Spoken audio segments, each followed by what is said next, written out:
Assalamu alaikum friends, welcome to Njfcreation. இன்னைக்கு நம்ம சேனல்ல டக்குன்னு செய்யக்கூடிய ஒரு சிம்பிளான பிரேக்ஃபாஸ்ட் ரெசிபி தான் பார்க்க போறோம்.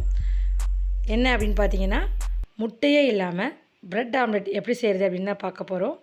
வாங்க இப்போ எப்படி செய்யறதுன்னு பார்க்கலாம். அதுக்கு ஒரு பவுல்ல 1/2 கப் அளவுக்கு கடலை மாவு சேர்த்துக்கலாம். 3 டேபிள்ஸ்பூன் அளவுக்கு மைதா மாவு சேர்த்துக்கலாம். இப்போ இந்த மாவுக்கு தேவையான அளவுக்கு நம்ம உப்பு சேர்த்துக்கலாம். 1/2 டீஸ்பூன் அளவுக்கு நான் உப்பு சேர்த்துருக்கேன். இப்போ இதை நல்லா மிக்ஸ் பண்ணி விட்டுருங்க. இப்போ இதில் கொஞ்சம் கொஞ்சமாக தண்ணி சேர்த்து கட்டி இல்லாமல் கரைச்சிக்கலாம். இது ரொம்ப தண்ணி ஆகிடக்கூடாது. ஒரு தோசை மாவு பதத்துக்கு கரைச்சி வச்சுக்கோங்க. இதில் பொடியாக நறுக்கின வெங்காயம் ஒரு 3 டேபிள் ஸ்பூன் அளவுக்கு சேர்த்துக்கோங்க. அதுவே போதுமானதாக இருக்கும். பச்சை மிளகாய் 1 பொடிசாக கட் பண்ண சேர்த்துக்கோங்க. அப்புறம் மல்லிக்கீரை கொஞ்சம் பொடிசாக கட் பண்ணி அதையும் சேர்த்துக்கோங்க. மிளகுத்தூள் 1/2 டீஸ்பூன், மிளகாய்த்தூள் 1/4 டீஸ்பூன் சேர்த்துக்கோங்க. அதுக்கப்புறம் நீங்கள் இத்தாலியன் சீசனிங் இருந்துச்சுன்னா அதை கொஞ்சம் சேர்த்துக்கோங்க. அப்படி இல்லைன்னா நீங்கள் சில்லி ஃப்ளேக்ஸ் மட்டும் கூட சேர்த்துக்கலாம். சேர்த்து இது நல்லா மிக்ஸ் பண்ணி விட்டுருங்க. இந்த மாதிரி இருக்கணும். ரொம்ப தண்ணி ஆகிடக்கூடாது. இப்போ தவாவை ஹீட் பண்ணிவிட்டு நம்ம தோசை மாதிரியே நம்ம கலக்கி வச்சுருக்க மாவு ஊற்றிக்கலாம். ஊற்றி இதில் கொஞ்சமாக நெய் சேர்த்துருங்க. சேர்த்துட்டு ப்ரெட்டை மாவோட சென்டரில் வச்சுருங்க. வச்சுட்டு அதில் சீஸ் நீங்கள் மொசரல்லா சீஸ் நிறையா இருந்தால் கூட நீங்கள் அதில் ஆட் பண்ணிக்கலாம். நான் வீட்டில் செஞ்ச சீஸ் கொஞ்சமாக இருந்துச்சு, அது சின்ன சின்னதாக கட் பண்ணி சேர்த்துருக்கேன். இப்போ அந்த ஓரங்களை 4 பக்கமும் மடக்கி விட்டுருங்க. எப்போதுமே நம்ம ப்ரெட் ஆம்லெட் செய்கிற மாதிரியே நீங்கள் மாதிரி மடக்கி விட்டு நல்லா பிரட்டி போட்டுக்கோங்க.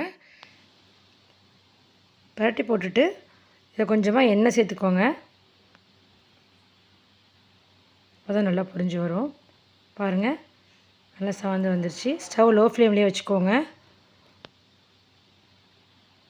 பார்க்கவே எவ்வளோ சூப்பராக இருக்குது பாருங்கள். எந்த டிஃப்ரெண்ட்டுமே தெரியல. அதேமாதிரி டேஸ்ட்டுமே ரொம்ப நல்லாயிருக்கும். இந்த மாதிரி நல்லா 2 பக்கம் சவந்த பிறகு நம்ம ஒரு பிளேட்டுக்கு மாற்றிடலாம். பாருங்கள் எவ்வளோ சூப்பராக இருக்குது.